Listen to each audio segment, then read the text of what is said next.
যাকে কাছের থেকে দেখলে ভাগ্য খোলে দেখলে, গাছ দূরের থেকে দেখতে ছিল আল্লাহ রসুলকে, মন ভরতে ছিল না, দোয়া করছেন মালিক দূরের থেকে দেখি মন ভরে না, একটু কি কাছে আসার অনুমতি দেওয়া যায় না? তোমার বন্ধুকে একটু কাছের থেকে দেখবো। মানুষের মতো হাঁটতে হাঁটতে আল্লাহ রসুলের মাথার সামনে আইসা দাঁড়ায় গেছেন, মন পড়ে আল্লাহর রসুলকে দেখছেন, আবার জায়গায় চলে গেছেন। ঘুমের থেকে উঠছেন তো জাবের রাদিয়াল্লাহু তাআলা আনহু বলতেছে, ইয়া রাসূলুল্লাহ দেখলাম তো দেখলাম কি? বলে কি দেখছিস? বলে ওই গাছ মানুষের মতো হাঁটতে হাঁটতে আসছে, আপনার মাথার কাছে দাঁড়ায়া আবার মানুষের মতো হাঁটতে হাঁটতে চলে গেছে। তো আল্লাহর রসুল বলছে ও দূরের থেকে দেখতে ছিল, মন ভরতে ছিল না, তো হাত উঠায় দিছে, মালিক এত কাছে বন্ধু আসলো, আপনার বন্ধু আসলো, আমি দূরের থেকে দেখা মন ভরে না, একটু কি অনুমতি আমাকে দেওয়া যায় না যে আমি একটু মাথার কাছে দাঁড়ায় দেখবো, নিজের মনটাকে ভরবো? হায় হায় হায়, যাকে দেখা উঠ সেজদা করে উঠ, আল্লাহর রসুলের সামনে উঠ সেজদা করতেছিলেন, উঠ। সাহাবা বলছে, ইয়া রাসূলুল্লাহ নাহনু আহাক্কু বিহা, উট যদি আপনাকে সেজদা করতে পারে তাহলে তো আমরা বড় অধিকার রাখি। তো আল্লাহর রাসূল বলছে, লাউ আমারতু আহাদান আন ইয়াসজুদা লি আহাদিন লা আমারতু নিসা আন ইয়াসজুদনা লি আজওয়াজিহিন্না, কোন মানুষকে যদি আল্লাহ ব্যতীত কারো সেজদার বৈধতা থাকতো তাইলে আমি স্ত্রীকে বলতাম সে যেন স্বামীর পায়ে ডেলি সেজদা করে। না না, উট করছে বিদায় তোমরা করতে পারবে তা হবে না, তোমাদের সেজদা একমাত্র আল্লাহর জন্য হবে। হায় আমি কতটুকু বুঝাবো আর। হালিমা সাদিয়া যখন উঠছেন আল্লাহর রসুলকে গাদার উপরে নিয়া, তো যাইতেছিলেন নিজের এলাকার দিকে, গাদা ঘুরা গেছে বাইতুল্লাহর দিকে, ঘুরা এক সেজদা লম্বা, দ্বিতীয় সেজদা আরো লম্বা, তৃতীয় সেজদা আরো লম্বা। গাদাকে জিজ্ঞাসা করছে হালিমা, আরে এত লম্বা লম্বা সেজদা, সবাই চলে যেতেছে, আমি যাব না। আমি সেজদা দিব না তো দিব না কেন? আমি সেজদা ওই আল্লাহকে দিব না তো দিব না কেন যে আল্লাহ দুজাহানের বাদশার জন্য আমার পিঠকে নির্বাচিত করছে। আমি সেজদা দিব না তো দিব কে? ওই মুহাম্মাদুর রাসূলুল্লাহ। ও যুবক, তোমার পায়ে হাত রেখা বুঝাইতেছি, আসো, জীবনটাও ছোট, অস্তিত্বটাও ছোট। আল্লাহ মুকুট দিচ্ছেন হাজারো, সম্পর্ক গুলাই এক একটা মুকুট, আর উদ্দেশ্য মালিককে পাওয়া, আর পাওয়ার জন্য সহজ পদ্ধতি মুহাম্মাদুর রাসূলুল্লাহ। একটা ক্যারিয়ার ধরেই বসে থাকেন, একটা। আমি প্রমাণ দেখাইতেছি। আপনারা ইয়ামান যান নাই, আপনার ওয়াইস কুরনির নাম জানেন, ওয়াইস কারনি এটার নাম জানেন, ঠিক না? কিন্তু আপনারা করণ চিনেন না। আমি চিনি করণ, আমি 4 বার গেছি, 4 বার ইয়ামানে। কয়বার? টানা 4 বার গেছি। আমি জানি করণ থেকে মদিনা দূরে তো দূরে কতটুকু, আমি জানি মদিনা দূরে কতটুকু। অবেস আল্লাহর রসুলের জামানায় ছিলেন, সাহাবি হইতে পারেন নাই। অবেস সাহাবি হবে তো হবে কি কইরা? মাকে রাইখা যাবে তো রাইখা যাবে কার কাছে? মাকে ঘুম পাড়াবে তো ঘুম পাড়াবে কে? মাকে খাওয়াবে তো খাওয়াবে কে? ঘুমের থেকে উঠাবে তো উঠাবে কে? মার গোসল করাবে তো করাবে কে? মার সেবা করাবে তো করবে কে? অবেস মাকে ছেড়া যান নাই, কেননা এটাও আল্লাহর রসুলের আদর্শের একটা আদর্শ যে মা আর বাবা, এটাও আল্লাহর রসুলের একটা আদর্শ। অবেস মাকে ধরা পড়া ছিল, সাহাবি হওয়ার সুযোগ পায় নাই, একটা আদর্শকে ধরা পড়া ছিল। বিদায় আল্লাহ অবেসকে চমকাইছে এতটুকু, বলছে বন্ধু অবেস সাহাবি হইতে পারে নাই, কিন্তু আমি আপনাকে বলতেছি বলা যান যে অবেসকে পাবে সে যেন আপনার উম্মতের জন্য অবেসের হাত দুটা উঠাইতে বলে, কেননা অবেস হাত উঠাইতে দেরি, আমরা কবুল করতে দেরি করি না। কেননা অবেস আপনার একটা আদর্শ নিয়ে পড়া আছে, মা মা মা, মাকে ছেড়া যাবো তো যাবো কি করে? একদিকে সাহাবিয়ার টানতেছে, একদিকে আল্লাহর রসুলের দিদার টানতেছে, একদিকে সাহাবি হওয়ার কি সৌভাগ্যকে নেওয়া টানতেছে, আরেকদিকে বলতেছে মা নবীর আদর্শ রেখা যাইতো যাই কি কইরা সাহাবী হইতে পারেন না। আল্লাহর রাসূল বলছে ওমর কেউ পাবে না কিন্তু তুমি পাবে, আলী কেউ পাক আর না পাক তোমরা দুইজনে পাবে। যখনই অবেশকে পাবে তো বলবে আমাদের জন্য যেন হাত উঠায়া দেয়, আমার উম্মতের জন্য যে হাত উঠায়া দেয়, আর তোমাদের জন্য দোয়া করায় নিবে। আর রাখো আমার এই জুব্বা, অবেশকে পাইলে আমার জুব্বা অবেশকে পড়ায়া দিও। এক আদর্শ নিয়েছিলেন। চলেন, এটা এত আশ্চর্যজনক না। আশ্চর্যজনক তো সামনেরটা। অবেশকে যেদিন মার সেবার বদলা দিবে আল্লাহ, জান্নাতের গেটে দাঁড় করায় দিবে। অবেশ যখন জান্নাতে ঢুকতে থাকবে তো আল্লাহ থামায়া দিবে আর বলবে অবেশ আজকে জান্নাতি দোজখী সবাইকে আমি দেখাইতে চাই, তুমি যে আমার নবীর একটা আদর্শ নিয়ে পড়া ছিলা, সাহাবী হইতে পারো না, তাবেই হইছো। ওই মার সেবার বদলা আজকে জান্নাত জাহান্নাম সবাইকে দেখাবো। কি দেখাবেন? তো আল্লাহ ঘোষণা দেয় অবেশ জাহান্নামে যার উপরে তুমি আঙ্গুল উঠাবে তোমার আঙ্গুলের ইশারায় তাকে আমি জান্নাতে দিব। অবেশ আঙ্গুল উঠাইতে থাকবে, কাতারে কাতার জান্নাতে যাইতে থাকবে। আল্লাহর রাসূল আরবের এক কবিলার নাম নিছেন যে এই কবিলার সমপরিমাণ লোক জান্নাতে যাবে। কসম খোদার, আল্লাহর রাসূলের একটা ক্যারিয়ার ধরা পড়া থাকে, একটা আদর্শ ধরা পড়া থাকে, একটা আদর্শ, একটা ক্যারিয়ার, একটা লাইফ স্টাইল নিয়ে পড়া থাকো যুবক। কসম খোদার, এটা তোমাকে জান্নাতে নিবেই নিবে, নিবেই নিবে, নিবেই নিবে। আমি যুক্তি দিয়া বুঝাইলাম হাদিস, আর আর হবে না কেন? আল্লাহর রাসূল এই উম্মতের জন্য হারিসুল লাকাদ জাআকুম রাসূলুম মিন আনফুসিকুম আজিজুন আলাইহি মা আনিতুম হারিসুম বিল মুমিনিনা রাউফুর রহিম। ওই নবী যিনি আরশে যে আমাদেরকে ভোলেন নাই, সারা জীবন কাঁদতে কাঁদতে কাঁদতে কাঁদতে এক দিনের জন্য চোখের পানি শুকায় নাই।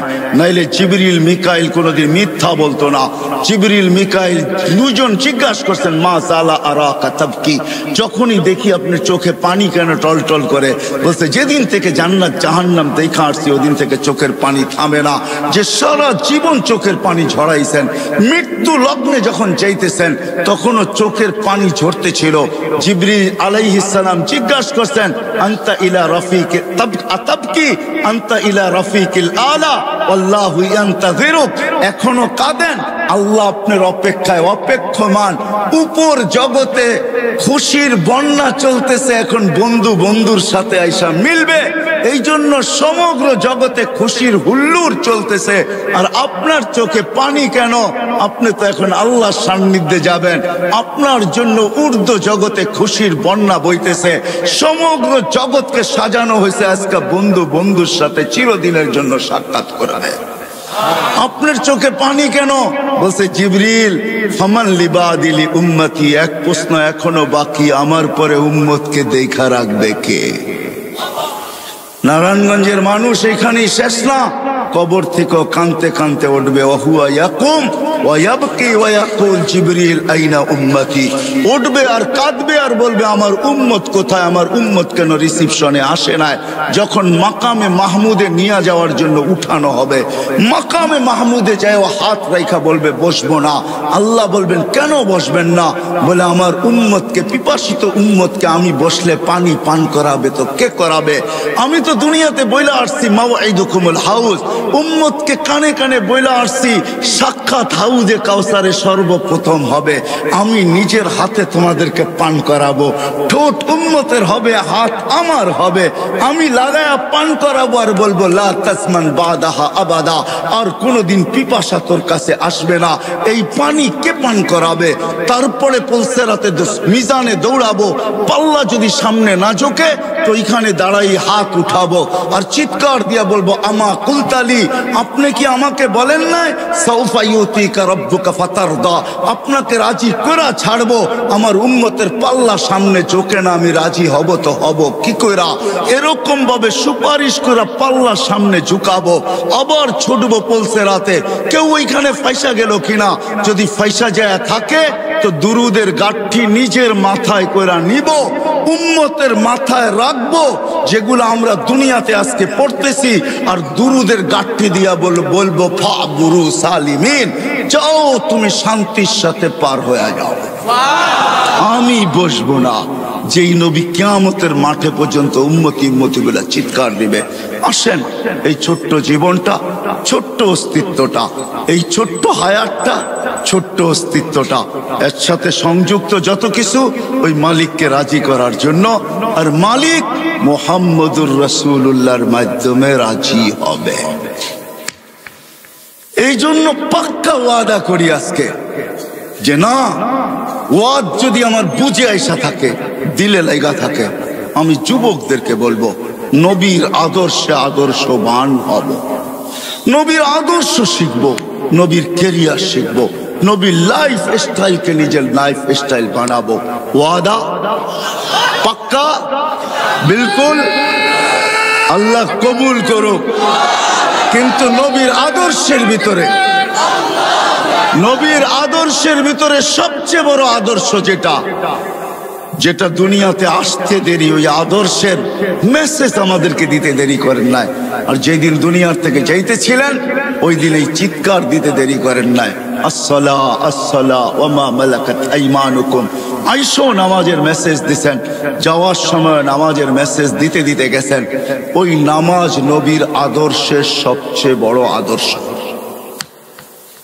নামাজের চেয়ে বড় কোনো আদর্শ নাই। এই জন্য আজকে ওয়াদা করব যে আজকের থেকে নামাজ কোনো অবস্থায় ছাড়বো না। পাক্কা? আল্লাহ কবুল করুক। নামান। কিন্তু আমি নারায়ণগঞ্জের যুবকদেরকে এটাও বলবো, আপনি ছাড়তে পারেন, তুমি ছাড়তে পারো, মা বোনদেরকেও বলতেছি ছেড়া দিতে পারেন। কিন্তু একটা কথা শুনতে হবে, আব্দুল কাদের জিলানী যদি না লিখতেন আর উনি যদি না বলতেন, আমি কোনোদিন বর্ণনা করতাম না।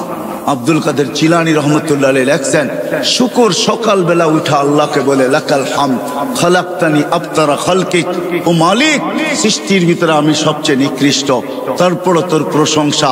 কিন্তু মালিক আমি নিকৃষ্ট হইলে হবে কি, আমার চোখেও আমার চেয়ে একজন বেশি, আমার চোখে আমার চেয়েও একজন নিকৃষ্ট আছে। আল্লাহ জিজ্ঞাসা করে, কে? তোমার চোখে তোমার চেয়ে নিকৃষ্ট? বসে যাকে তুমি 5 বেলা ডাকো তারপরও আসে না, ও আমার চোখে আমার চেয়েও নিকৃষ্ট। তো শুকর আল্লাহকে লজিক দেয়, লজিক। কেননা আমি মরবো, একদিন আসবে আমি মাটি হয়ে যাব, কিন্তু যাকে তুমি 5 বেলা ডাকো আর ও আসে না, উকুদুহান নার, ও তো জাহান্নামের ইন্ধন হবে। বিদায় ও আমার চোখে আমার চেয়েও নিকৃষ্ট। বিদায় আমি সবার কাছে হাত জোড় দরখাস্ত করতেছি, যতদূর আমার আওয়াজ চায়, যে আমার কথা শোনা থাকে বা শুনতেছে, আপনি নামাজ ছেড়া দিতে পারেন। যুবক তুমিও পারো, নারী মা বোন আপনারাও পারেন, কিন্তু বাইবা নিবেন, শুকরের চোখে আমি যাব তো যাব কোথায়? এই জন্য হাত জোড় দরখাস্ত, নামাজ কোনোদিন ছাড়বো, কোনোদিন ছাড়বো। আজকে থেকে নবীর আদর্শ শিখব এবং নিজের ক্যারিয়ার শিখব, লাইফ স্টাইলকে লাইফ স্টাইল বানাবো। কিন্তু শিখার ক্ষেত্র পাবো তো পাবো কোথায়? হতে পারে আজকে তো দুনিয়া বলে, এক সময় বলতো দুনিয়া যে দুনিয়াটা হাতের মুঠায়, এখন দুনিয়ালারা বলে দুনিয়াটা আঙ্গুলের মাথায়, ঠিক না? টাচ করতে দেরি, পাইতে দেরি হয় না। না না না, এটা সঠিক পদ্ধতি না যে আপনি সবকিছু নেট থেকে সংগ্রহ করবেন। কেউ যদি বলে এটাও তো একটা প্রযুক্তি, মানি আমি এটা প্রযুক্তি, তাতে কিছু আসে যায় না, কিন্তু এটা নেটের থেকে না। আপনি নেটের থেকে পাইলো, কিন্তু আপনি হাইটা আসার ফজিলত পাবেন তো পাবেন কোথায়? একজন আলেমকে জিজ্ঞাসা করার ফজিলত পাইবেন তো পাইবেন কোথায়? ওনাকে দেখার ফজিলত পাইবেন তো পাইবেন কোথায়? ওনার সোহবতে অতক্ষণ সময় বসার ফজিলত পাবেন তো পাবেন কোথায়? সময় নাই আমার, নাইলে আমি দেখাইতাম যে এক একটা কত ফজিলত রাখে। চলেন একটাই শুনানি। জান জান ওলামা আছে, কিতাবের নাম বলে দিতেছি। লুবাবুল হাদিস আলা কওলিল হাসিস, জালালউদ্দিন সুয়ুতি রহমতুল্লাহ লেখা ইবনে মাজাহ শরীফ সিয়াসাত্তার এক কিতাব। আল্লাহর রাসূল এটাও বলছেন যে হক্কানি আলেমদের জিয়ারত করলো সে যেন আমার জিয়ারত করলো। আরেক রিওয়ায়াতে আছে হাইয়ান, আমাকে জীবিত দশায় দেখলে যেরকম জিয়ারত হতো ওরকম জিয়ারত যেন তার সওয়াব সে পাবে। বিদায় আপনি নেটের থেকে এটা পাবেন তো পাবেন কোথায়? ঠিক না? কই পাবেন? এই জন্য শেষ কথা, আসেন এতগুলা মসজিদের উলামায়ে কেরাম আপনাদেরকে জমা করছেন আর সবাই হক্কানি আলেম, এদের কাছ থেকে নবীর জিন্দেগি শিখি, লাইফ স্টাইল শিখি, আল্লাহকে রাজি করি, মনের আশা আল্লাহ পুরা করবে, এটা আল্লাহর ওয়াদা। কেননা আল্লাহ ওইখানে যদি পুরা করে, মা তাস্তাহি বলছেন আল্লাহ কোরআনে, মা তাস্তাহি আনফুসুকুম, মনটা এইখানেও যেরকম ওইখানে ওরকমই থাকবে। বোঝা গেল মনের আশা আল্লাহ পুরা করবে। আল্লাহ আমাদের সবাইকে আমল করার তৌফিক দান করেন। ওমা আলাইনা ইল্লাল বালাগ। আমাদের অস্তিত্বটাও ছোট,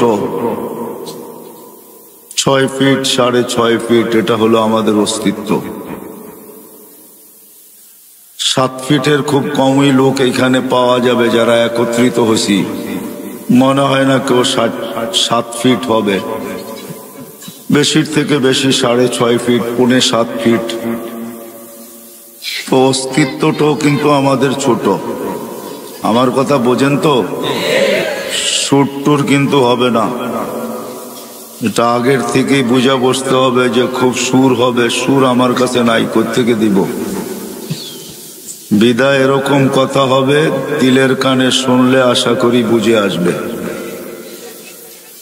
অস্তিত্বটা আমাদের অনেক ছোট, 6 ফিট 6.5 ফিট 6.25 ফিট, কিন্তু 7 ফিট খুব কম। আবার যারা একটু বেশি লম্বা হয় এরকম লোকের সংখ্যা খুব কমই। যেমন অস্তিত্বটা ছোট, এরকম আমাদের বয়সটাও ছোট, 60-70 বছর। অস্তিত্বটা ছোট ছিল, যদি বয়সটা একটু ছোট হইতো তাইলেও হয়তো মনটাকে বুঝাইতে পারতাম যে অস্তিত্বটা ছোট কিন্তু বয়সটা অনেক বড়। কিন্তু অস্তিত্ব যেমন ছোট, বয়সটাও তেমনই ছোট। 60-70 বছর এটা একটা বয়স হইল, কি বলেন? দেখতে দেখতেই তো 15টা বছর কেটে যায়, তারপরে যা প্রাপ্ত বয়স্ক হয়। তাহলে অস্তিত্বটা যেরকম ছোট, আমাদের বয়সটাও তেমনই ছোট। কিন্তু অস্তিত্ব ছোট, বয়স ছোট হইলে হবে কি? তাতে কিছু আসে যায় না। এই ছোট্ট জীবনটা কিন্তু, আর এই ছোট্ট অস্তিত্বটাকে আল্লাহ শত না হাজারো মুকুট দ্বারা সাজাইছেন। মুকুট বুঝেন? মাথায় মুকুট পড়ে না? আল্লাহ কিন্তু মুকুট দ্বারা সাজাইছেন। শত না হাজারো মুকুট দ্বারা আল্লাহ এই ছোট্ট অস্তিত্বটা আর ছোট্ট জীবনটাকে সাজাইছেন। চলেন 2-1টা দেখা যাক কেমন মুকুট দিয়ে আল্লাহ আমাদেরকে সাজাইলেন, নাইলে আমার আগের কথা বুঝে আসবে না। আর এখন বুঝা দরকার হলো বুঝা। বুঝা ব্যতীত কোনো জিনিস যতক্ষণ পর্যন্ত দিলে না গাঁথে ততক্ষণ পর্যন্ত করা সহজ হয় না। যদিও প্রতিনিয়ত প্রতিদিন নারায়ণগঞ্জের কবরস্থান ভরতেছে, মউত এটা সত্য জানি, কিন্তু দিলে গাঁথে নাই। যদি গাঁথত তাহলে ফেরেশতাদের কথাই সত্য হইতো, আল্লাহুম্মা লাম ইয়াইশ। এটা ফেরেশতাদের কথা বলতেছি আমি, আর এই শব্দ হাদিসে আছে। ফেরেশতারা এই কথা কোনোদিন বলতো না, আল্লাহুম্মা লাম ইয়াইশ ফিদ দুনিয়া, যে আল্লাহ মৃত্যু যদি দিলে গাইথা যায় তাহলে একজনও তো বাস করতে পারবে না, কোনো মজাই পাবে না। বিদায় বোঝা গেল মৃত্যু সত্য, এটা মানি, মারা যায় চোখে দেখি, কবর দেওয়া হয় এটাও জানি এবং দেখি, কিন্তু আসলে মৃত্যুটা দিলের ভিতরে গাঁথে নাই। যদি গাঁথতো তাইলে মনে হয় না আমরা এই ছোট্ট জীবনটায় কোনো মজা পাইতাম, কোনো মজাই থাকতো না, ঠিক না? কি বলেন? হয়তো কেউ কিছু খায়া ঝিমাইতে থাকে, মনে হয় বোঝেন নাই, কেউ কিছু খায়া ঝিমাইতে থাকে, ঝিমায় না? মনে হয় বোঝে নাই যুবকরা। কেউ কিছু খায়া ঝিমাইতে থাকে, আর আমরা হয়তো মৃত্যুর চিন্তায় ঝিমাইতে থাকতাম, ঠিক না? ঝিমানো বোঝেন তো?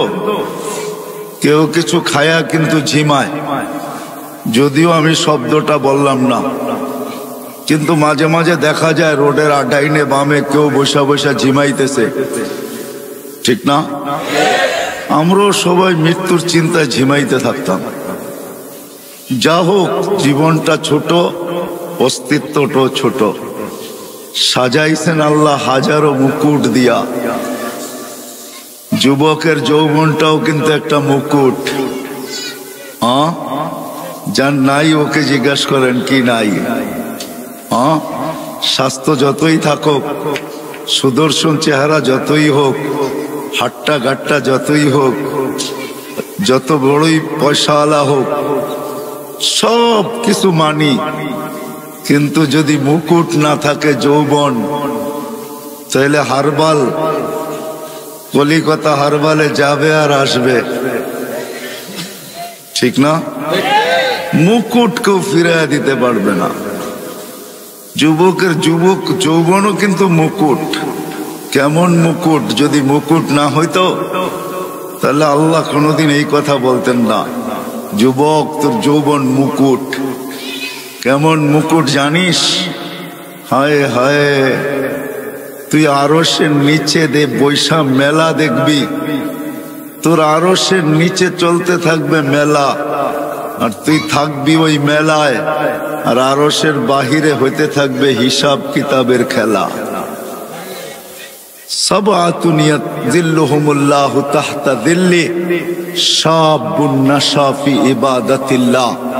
তাহলে আল্লাহ কোনোদিন এই কথা বলতেন না, যৌবন যদি একটা মুকুট না হইতো তাহলে যুবককে আল্লাহ এই কথা বলতেন না, যুবক আরশের নিচে আমি ওই মেলায় তোকে স্থান দিব, যেই মেলায় 7 শ্রেণীর লোক ওই মেলায় থাকবে, ওরা মেলায় বিভোর থাকবে, আর আরশের বাহিরেই খেলা চলতে থাকবে, যেটাকে হিসাব কিতাব বলে। তাইলে এই হাদিস কোনোদিন আসতো না। মনে হয় বুঝাইতে পারি নাই। যৌবনও একটা মুকুট, কিন্তু বিশাল মুকুট, দুনিয়ার হিসাবও মুকুট দেখাইলাম, আবার আল্লাহ প্রদত্ত মুকুট। যৌবন যদি মুকুট না হইতো তাহলে হাদিসে কুদসি কোনোদিন আসতো না। আল্লাহ যুবককে দেখা, ওই যুবককে দেখা আল্লাহ এই কথা বলতেন না, যেই যুবক শাবাবা খুশা, যেই যুবক আল্লাহর ভয়ে নিজেকে লজ্জাপতির মতো গুটায় নিছে, তাইলে ওই যুবককে দেখায় আল্লাহ এই কথা বলতেন না। ফেরেশতাদেরকে এই কথা কোনোদিনও শুনাইতেন না, ইন্নী উবাহি বিহিল মালাইকা, ও ফেরেশতারা, আমি এই যুবককে নিয়ে তোমাদের উপরে গৌরব করি। এই শব্দ আল্লাহ কোনোদিন বলতেন না। যৌবনও একটা মুকুট। এরকম যদি দেখাইতে যাই, কোরআনের ওই কথা তো রয়েই গেল, ওয়ালাকাদ কাররামনা বনি আদম। আল্লাহ বলে শ্রেষ্ঠত্বের মুকুটও তোর মাথায়। কোরআন বলতেছে শ্রেষ্ঠত্বের, তুই ছোট হইলে হবে কি? কেননা তুলনা করতে গেলে আমার কাছে সময় হবে না যে আমরা অস্তিত্বগতভাবে কতটুকু ছোট। জিবরিল আলাইহিস সালামের সাথে তুলনা চলবে না আমাদের, কেননা ফাইদা রাসুহু ফাওকা সাবঈ সামাওয়াত, উনার মাথা 7 আকাশের উপরে, রিজলুহু তাহতাস সারা, পাও 7 জমিনের নিচে, 600 জানা, 600 ডানা, লাউ কাশাফা জানাহাই লাগাত্তাল মাশরিক ওয়াল মাগরিব, দুই ডানা প্রসারিত করলে দুই সীমান্ত ঢেকা যায়। ওটার সামনে তো আপনার আমার কোনো তুলনাই নাই। বিদায় ওনাকে দিয়ে আমাদেরকে তুলনা করলে চলবে না, কোনো পার্সেন্টেজ নাই। জমিনেরটা দিয়ে আমাদেরকে তুলনা করতে হবে। জমিনেরটা দিয়ে তুলনা করতেও যদি যাই তাহলে পাওয়া যায় সুলাইমান আলাইহিস সালামের দাওয়াতে যে মাছ আসছিল সর্বপ্রথম, উনি জমিনের প্রাণীকে একবেলা খাওয়াইতে চেয়েছিলেন, অনুমতি আল্লাহ দিয়া দিছিলেন। উনি 6 মাস বৎসর বর পাকায়া যখন রেডি করছেন, আল্লাহকে বলছেন মেহমান পাঠান। আল্লাহ বলছে জল না স্থল? বলছে জল আগে পাঠান, স্থলের মানুষগুলা তো বাড়ির মানুষই, ওরা পরে খাবে না। তো আল্লাহ জলের থেকে একটা মাছ পাঠায়া দিছিলেন শুনছিলাম। মাছ এসা সালাম দিয়া বলছে আল্লাহর নবী আজকে তো আপনারই মেহমান। বলে বিলকুল। বলে খাওয়া রেডি? বলে বিলকুল রেডি। তো খাইতে শুরু করছেন, যা পাকাইছেন 1 বছর পর্যন্ত জিন ইনসান দিয়া সব খাইছেন। যেই পাতিল দিয়া পাকাইছেন ওগুলা খাইছেন, যত বর্তন সর্তন পেয়ালা শেয়ালা যত চামচ চুমচ সব খাইছেন, এমনকি চাটাই পর্যন্ত খায়া ফেলছেন। সব খায়া যেমন পাকানের আগে পরিষ্কার ছিল এমন পরিষ্কার করে দিছেন। তো সুলাইমান আলাইহিস সালাম বলতেছিলেন এমন পেটুক তো দেখি নাই। তো বলছে আল্লাহর নবী মেহমানকে এরকম ভাষায় বলা উচিত না, অন্য কেউ যদি বলতো তো মেনা নিতাম, কিন্তু আপনি আল্লাহর নবী হইয়া এরকম বললেন, তো বললেন কি কইরা? বিদায় আপনি যখন খোঁচা মাইরাই দিলেন তো আমি সত্য বলতে বাধ্য হইলাম। আল্লাহ আমাকে ডেলি এরকম 3 লোকমা দেয়, আপনি তো 1 লোকমা দিলেন, বাকি 2 লোকমার জায়গা এখনো খালি আছে। তাকে দিয়েও কিন্তু আমরা তুলনা করলে হবে না। একটা হাতি দিয়েও যদি তুলনা করি তার তুলনায় আমরা বহুত ছোট, ঠিক না? বিদায় অস্তিত্বটা আমাদের ছোট, কিন্তু অস্তিত্বটা ছোট, আবার বয়সটাও কিন্তু ছোট। অস্তিত্ব ছোট, কসম খোদার আমাদের বয়সটাও ছোট। কিন্তু হইলে কি হবে? এই অস্তিত্ব আর বয়সের উপরে হাজারো মুকুট লাগানো আছে, মুকুট। গণাইতে গেলে বা দেখাইতে গেলে সারাটা রাত্র কেন জীবনটা চলে যাবে। যদিও আমরা এগুলাকে কখনো অ্যানালাইসিস করি না, ভাবি না, চিন্তা করি না যে আমার অস্তিত্বটা কত বড়, আমার অস্তিত্ব এবং আমার এই ছোট্ট বয়সটা। আর এই যে হাজারো মুকুট দিয়ে আল্লাহ আমাকে সাজাইলেন, এটা দিলেন তো দিলেন কেন? কি জন্য দিলেন আল্লাহ? এই কথা কিন্তু আমরা ভাবি খুব কম লোকই। মনে হয় না এই মজলিসে একজনও পাওয়া যাবে না। আমি মুকুট দেখাইলে অনেক দেখানো যাবে, সবগুলোই কিন্তু এক একটা মুকুট, বিশাল বিশাল মুকুট। সৃষ্টির ভিতরে শ্রেষ্ঠত্ব দিলেন আপনাকে, এটাও একটা মুকুট। কুদরতি হাত দিয়া তৈরি করলেন, এটাও একটা মুকুট। না মুকুট না, 9 মাস সময় নিয়ে 10 মাস সময় নিয়ে তৈরি করলেন। আয় আমি তো বলতে বাধ্য, আল্লাহ আল্লাহ সবচেয়ে বড় ম্যাজিক। আল্লাহ ম্যাজিশিয়ান। আল্লাহ সবচেয়ে বড় ম্যাজিক হলো আপনি আর আমি। মানুষের চেয়ে বড় কোনো ম্যাজিক নাই। ছোট্ট একটা উদাহরণ দিলে বুঝে আসবে কিনা জানি না। যদি এই ময়দান কেন, বাংলাদেশের বিশাল থেকে বিশাল ময়দান যদি নেওয়া হয় আর সমগ্র দুনিয়ার চোখের ডাক্তারদের যদি ডাকা হয় আর সবার সামনে যদি একটা ছোট্ট প্রশ্ন রাখা হয় যে 100 বৎসর আপনাদের গবেষণা চলতেছে ছোট্ট একটা চোখ নিয়া, আপনি গবেষণায় কতটুকু অগ্রসর হইলেন আর কতটুকু অগ্রসর হওয়া বাকি আছে, তাহলে কসম খোদা সারা দুনিয়ার ডাক্তার এই কথা বলবে। সারা দুনিয়ার ডাক্তার এই কথা বলবে যে গবেষণা করতেছি এটা জানি, কিন্তু কতটুকু পৌঁছতে পারলাম আর কতটুকু বাকি আছে, সারা দুনিয়ার ডাক্তার বলবে এটা আমাদের জানা নাই। যে আল্লাহ ছোট্ট একটা চোখে এরকম ম্যাজিক ফিট করতে পারে, ওই আল্লাহ কিরকম? ছোট্ট একটা চোখে এতটুকু ম্যাজিক যে সারা দুনিয়ার চোখের ডাক্তার যদি আনা হয়, সারা দুনিয়ার চোখের ডাক্তারকে যদি আনা হয়, আর যদি বলা হয় যে গবেষণা করতে করতে 100 বৎসর হয়ে গেল, আরো বেশি 200-400 বৎসর বললেও কম হবে না, আপনি কোন সিদ্ধান্তে পৌঁছলেন? হায় হায়, আল্লাহ সবচেয়ে বড় ম্যাজিক দেখাইছেন মানুষের ভিতরে। সবচেয়ে বড় ম্যাজিক মানুষ, ম্যাজিশিয়ান আল্লাহ। কে ম্যাজিক দেখাইছেন? কে? আল্লাহ। বিদায় আসল কথার দিকে চলে আসি, সময় লম্বা করা যাবে না, এজন্য আসল কথার দিকে চলে আসি যে এই ছোট্ট অস্তিত্ব আর এই ছোট্ট জীবন, এই ছোট্ট অস্তিত্ব আর এই ছোট্ট জীবনের উপরে হাজারো মুকুট, শত না হাজারো মুকুট দেখানো যাবে। হায় হায়, আমাদের সুস্থতাটাও একটা মুকুট। যদি সুস্থতা মুকুট না হইতো তাহলে হাদিসের এই শব্দ কোনোদিন আসতো না। সুস্থতা যদি মুকুট না হইতো, কি আওয়াজ নাই?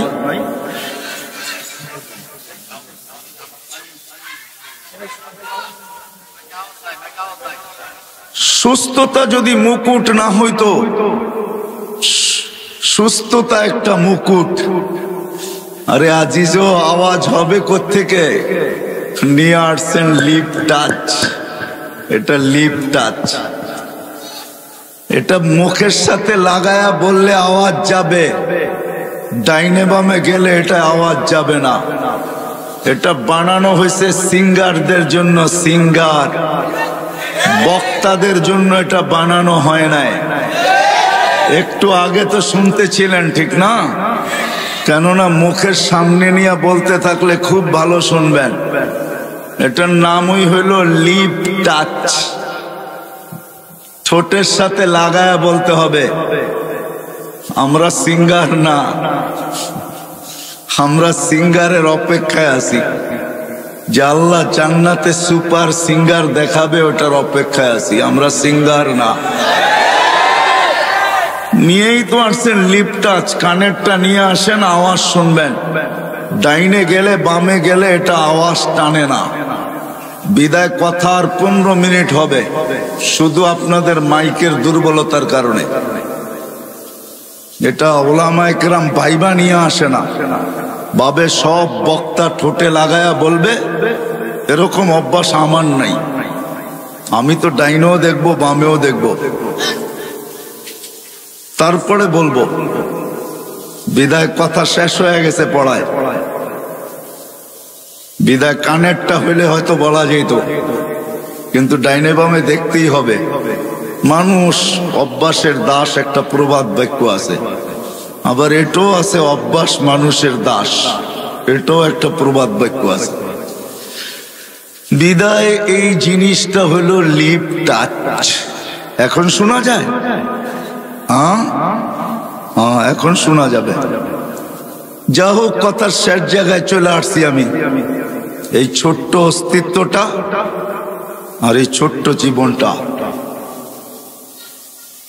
আর এই শত না হাজারো মুকুটের উপরে 2-4টেই দেখাইলাম। যুবকের যৌবন মুকুট, সুন্দরীর সৌন্দর্য মুকুট। আমাদের প্রত্যেক ব্যক্তির কাছে যা আছে প্রত্যেকটাই এক একটা মুকুট। সব কিছু দিছেন একমাত্র আল্লাহকে রাজি করার জন্য, আল্লাহকে পাওয়ার জন্য, আল্লাহকে খুশি করার জন্য, আল্লাহকে সঙ্গে নেওয়ার জন্য, আল্লাহকে পক্ষে নেওয়ার জন্য। যদি আল্লাহকে রাজি না করতে পারলাম, সঙ্গে না নিতে পারলাম, খুশি না করতে পারলাম, আল্লাহকে না পাইলাম, তাইলে কিন্তু যেইখান থেকে আমাদের যাত্রা কিন্তু জান্নাত থেকে। মানুষের যাত্রা জান্নাত থেকে, আবার মানুষের গন্তব্য কিন্তু জান্নাত। যদি গন্তব্য আমাদের জান্নাত না হইতো তাহলে বিশেষ করে আল্লাহ মানুষের মনগুলা স্বর্গের আশা দ্বারা কোনোদিন ভরতেন না। মানুষ যেমনই হোক, আরো ছোট নিয়ে আসেন, মানুষের আশা যেমনই হোক, মানুষের আশা যেমনই হোক, মানুষ যত গুনাহগারী হোক, মানুষ যতই আল্লাহর থেকে দূরে হোক, সবার দিলের ভিতরে কিন্তু জান্নাতের আশা আছে। আমার কথা বোঝেন তো? সবার দিলে জান্নাতের আশা, কেননা আমাদের গন্তব্য, আমাদের যাত্রাও কিন্তু জান্নাত থেকে।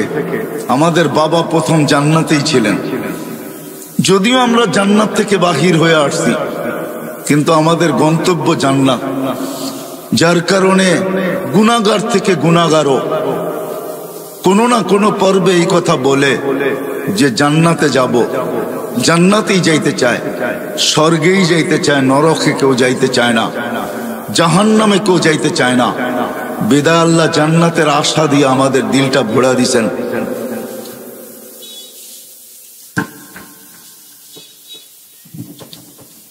জান্নাতের আশা দিয়ে আল্লাহ আমাদের দিলটাকে ভরা দিছেন।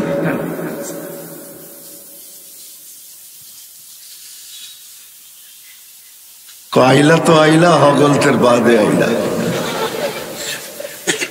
এটাই সিলেটের কথাটাই সত্য আর কি, বুঝছেন তো? আসলো তো আসলো, কিন্তু সবার শেষে আসলো, আমার হাতে সময় নেই। তো যেটা বুঝাইতেছিলাম, আমাদের অস্তিত্বটাও ছোট, আমাদের বয়সটাও ছোট। হাজারো রত্ন দ্বারা বা হাজারো মুকুট দ্বারা আমরা সাজানো, প্রত্যেকটা এক একটা হাদিস দিয়া পাট পাট দেখানো যায়।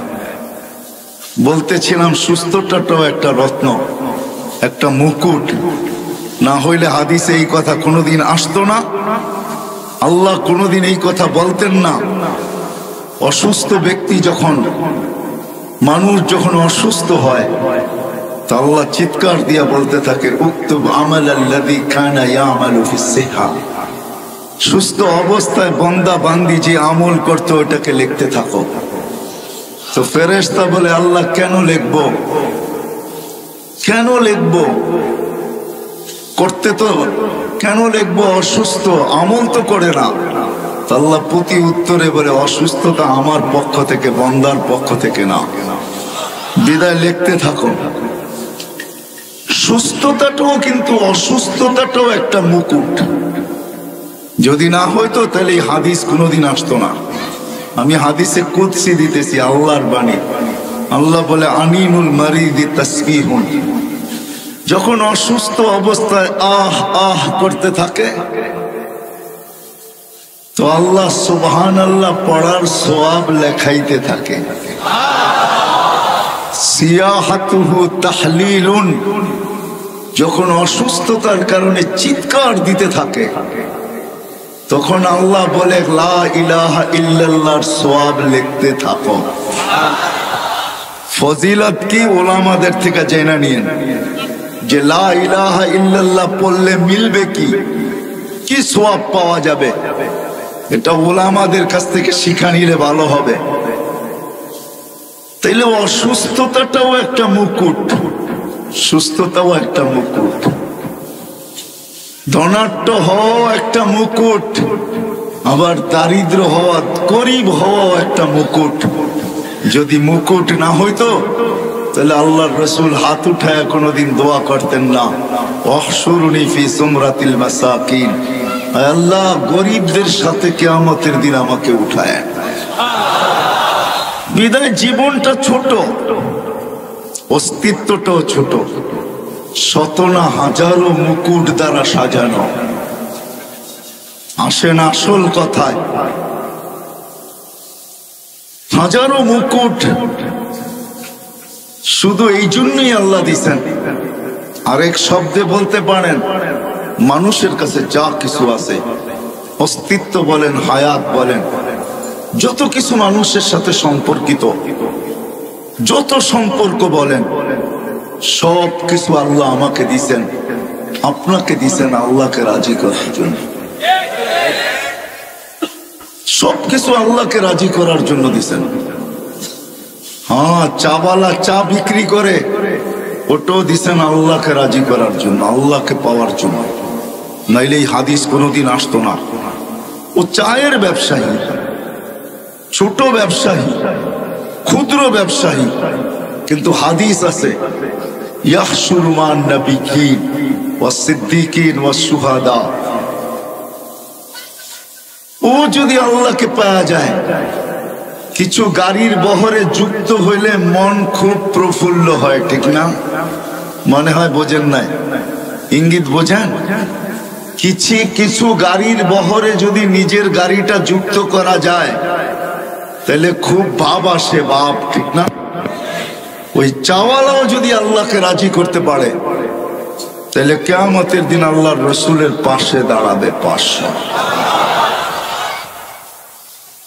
নবীদের পাশে দাঁড়াবে। ভাবেন ওর ভাবটা কিরকম হবে।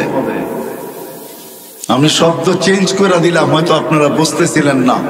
আমাদের এই ছোট অস্তিত্বটা এবং এই ছোট্ট বয়সটা, এর ভিতরে যা কিছু আমাদের সাথে সংযুক্ত, সব আল্লাহকে রাজি করার জন্য, আল্লাহকে পাওয়ার জন্য। আর একটা কথা কানে বসায় নেই, দিলে এইখানে বসায় নেই, আল্লাহ পাওয়া ছাড়া দুনিয়া কাটবে বটে, দুনিয়া কাটবে, এটাই সত্য প্রমাণ।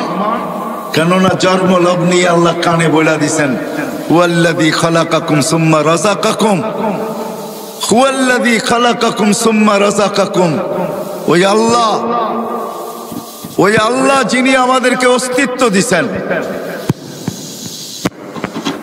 ওই আল্লাহ যিনি আমাদেরকে অস্তিত্ব দিছেন, উনি প্রত্যেক ব্যক্তিকে লালন পালন করবেন, এটা আল্লাহর ঘোষণা।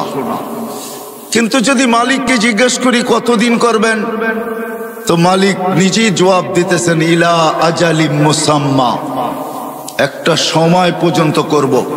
তারপর মালিক সুম্মা আখাযনাহু বাগতা ওয়া কাযা, আল্লাহ 7 ঘন্টা টানা ডাকবে।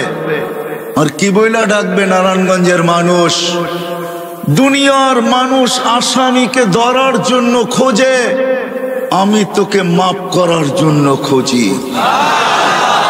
দুনিয়ার মানুষ শাস্তি দিয়া মজা পায়, আমি মাফ করা মজা পাই। দুনিয়ার মানুষ শাস্তিতে অভ্যস্ত, আমি মাপে অভ্যস্ত। দুনিয়ার মানুষ শাস্তিকে ভালোবাসে, আমি মাফ করাকে ভালোবাসি। দুনিয়ার মানুষ শাস্তিকে ক্রেডিট মনে করে, আমি মাফ করাকে ক্রেডিট মনে করি। এই শব্দ দিয়া 7 ঘন্টা ডাকবে। বলেন এখানে কয়জন আছি আমরা? এটা শব্দ দিয়া যথেষ্ট। কয়টা শব্দ? কয়টা? সুবহানাল্লাহ একটা শব্দ, আলহামদুলিল্লাহ একটা শব্দ। উলামাদেরকে জিজ্ঞাসা করেন সুবহানাল্লাহ আলহামদুলিল্লাহ তামলাউ মা বাইনাস সামাই ওয়াল আরদ, সৌরজগৎ ভরা যায়, কিন্তু সমগ্র সৃষ্টি মিলে গুনাহ দিয়া ভরা যাবে না। কিন্তু আল্লাহ বলে ওয়ালাউ বালাগাত যুনুবুকা ইনানাস সামা, তুই একাও যদি ভরা দিস, আর শুধু ভরিস নাই, আকাশ ভেদ করে যদি উপরও চড়ায় দিস, তুই মাপ চাইতে দেরি, আমি মাফ করতে দেরি করব না। ওয়ালা উবালি, আমার পরোয়া হবে না, আমি তাকায় দেখবো না তুই কত গুনাহ করছিস। শুধু 5 টাইম ডাকে না, 5 টাইম আল্লাহ আমাদেরকে ডাকে না। ওইখান থেকে বাহির হয়ে গেছি। যদি আল্লাহ আমাদের মতনই হইতেন, বাধ্য করতেন, হায় হায়, তাহলে 5 টাইম 7 ঘন্টা রাত্র, এই শীতের রাত্রে 7 ঘন্টা আল্লাহ ডাকবে আর কেউ আসবে না, এটা কোনোদিন সম্ভব ছিল না। ছিল? আল্লাহকে কি আল্লাহ শুধু আল্লাহ? আল্লাহ কে? রফা আস-সামা বিগাইরি আমাদ, আল্লাহ উনি যিনি খুঁটি ছাড়া আকাশকে দাঁড়া করাইছেন। আল্লাহ কে? বাসাতাল আরদা আলা মাইল জামাদ, যে পানির উপরে জমিনকে বিছাইছেন। আল্লাহ কে? জাআলাল জিবালা আওতাদা, যে পাহাড়কে প্যারাক বানায় দিয়েছেন, উনি আল্লাহ। শুধু পাহাড়কে প্যারাক বানান নাই, 99টা পদের মালিক যিনি আল্লাহ, উনি ডাকে। কিন্তু সাড়া দেয় তো দেয় কয়জন? কয়জন আমরা সাড়া দেই? আল্লাহ কিচ্ছু বলেন না, কেন আল্লাহ জানেন সীমা রেখা তোমাকে দেওয়া আছে, আসতে দেরি, তোমাকে উঠাইতে দেরি করব না।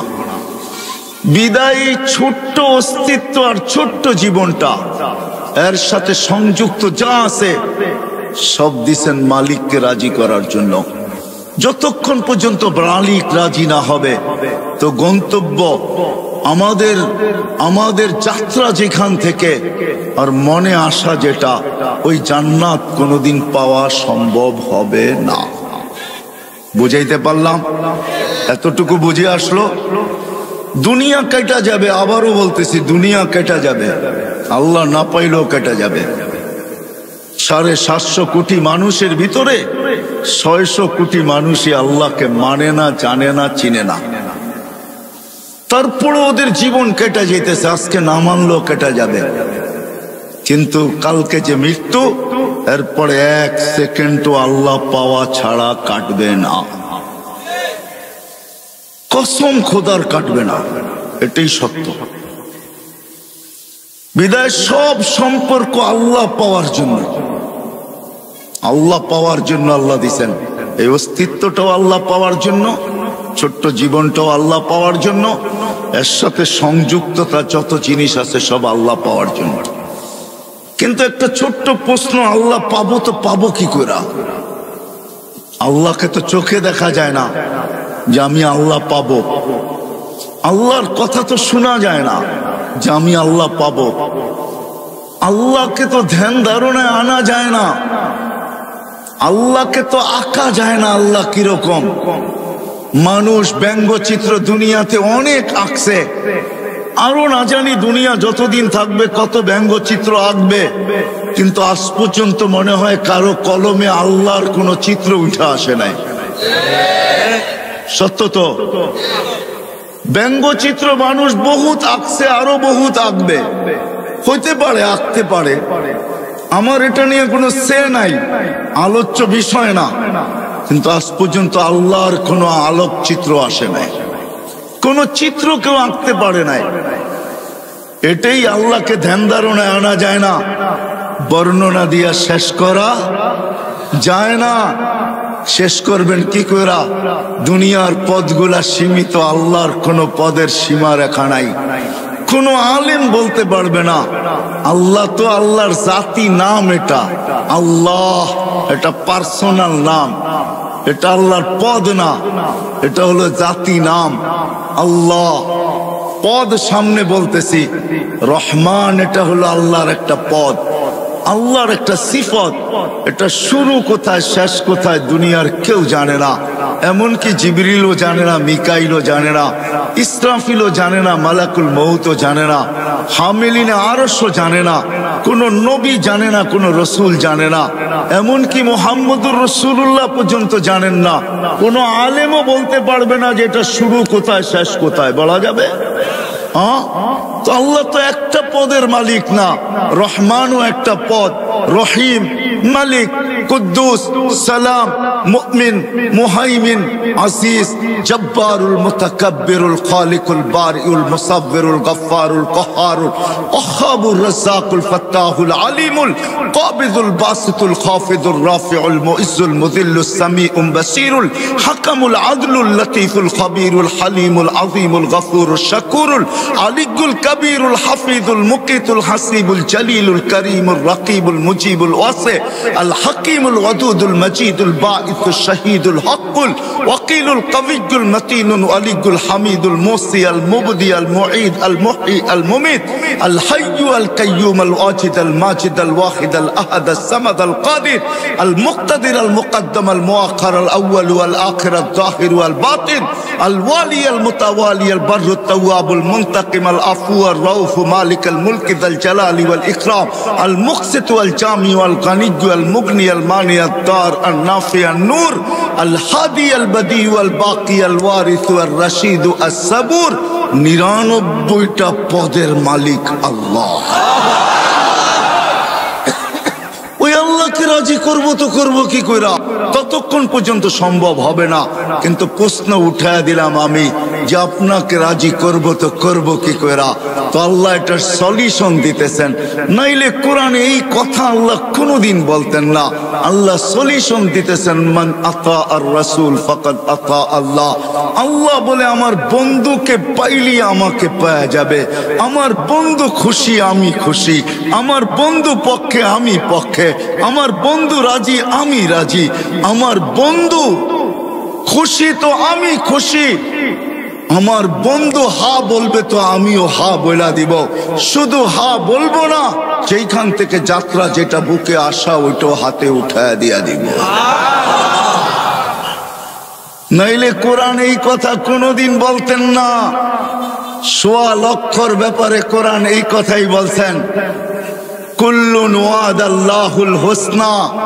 আল্লাহ বলে নবীজি সাহাবী আপনাকে রাজি করছে, আপনি এদেরকে শোনায় দেন আমি শুধু রাজি না, প্রত্যেকের ব্যাপারে আমি জান্নাতের ওয়াদা দিলাম, জান্নাত দিয়া দিলাম।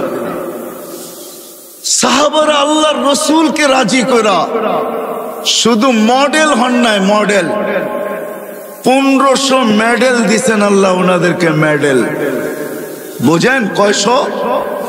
1500।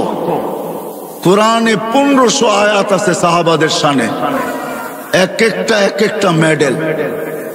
বিদায় আমি কথার জায়গায় চলে আসছি, আল্লাহকে আল্লাহ রসুলকে রাজি করলে আল্লাহ রাজি হয়ে যাবে। এটি আল্লাহর কি ওয়াদা বলে প্রমাণ।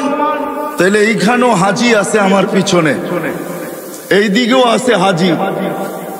যারা আল্লাহ রসুলের কবর রওজায় জিয়ারত করেন, জিয়ারতের সামনে আল্লাহর রসুলের মাথার উপরে একটা আয়াত লেখা আছে।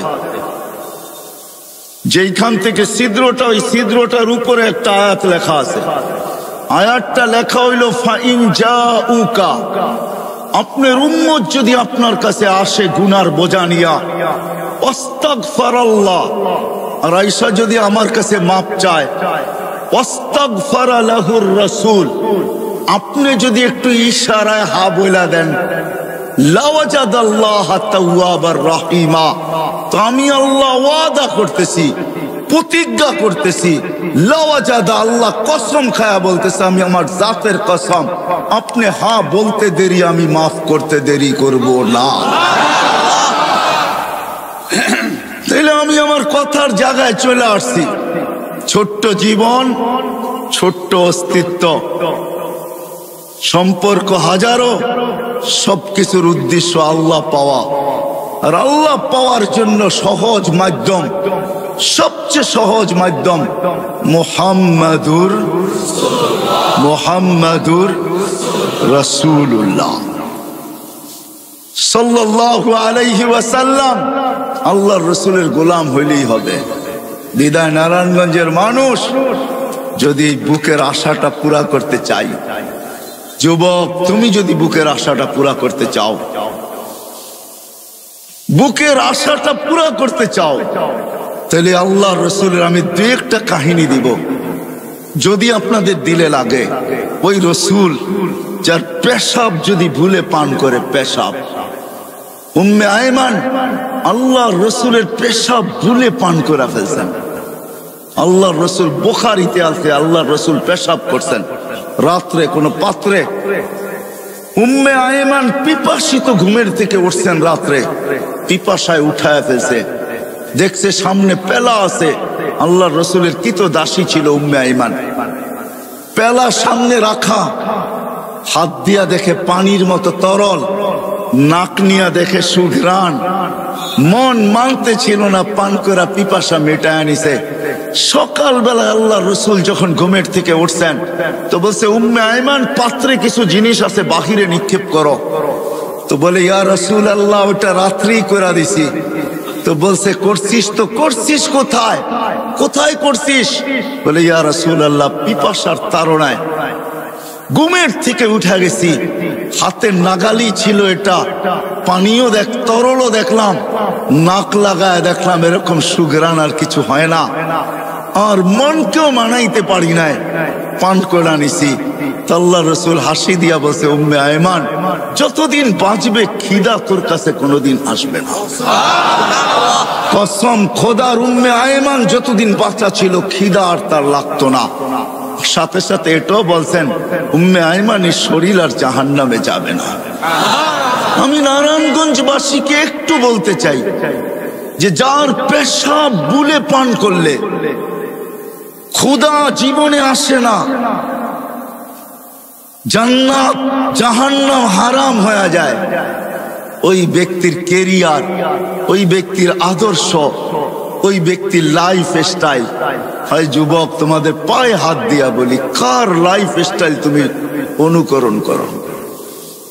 কার লাইফ স্টাইল? লাইফ স্টাইল অনুকরণ করো তো মুহাম্মদুর রাসূলুল্লাহ। খোদার কসম, চুল কাটা তোমাকে জান্নাতে নিয়ে যাবে, চুল কাটা। মুহাম্মদুর রাসূলুল্লাহর পোশাক তোমাকে জান্নাতে নিবে। যদি পেশাব জান্নাতে নিতে পারে তো পোশাক কেন নিবে না? আমাকে যুক্তি দেন। পেশাব যদি জান্নাতে নিতে পারে তাহলে চুল কাটা কেন নিবে না? পোশাক যদি নিতে পারে তো দাড়ি রাখা কেন নিবে না?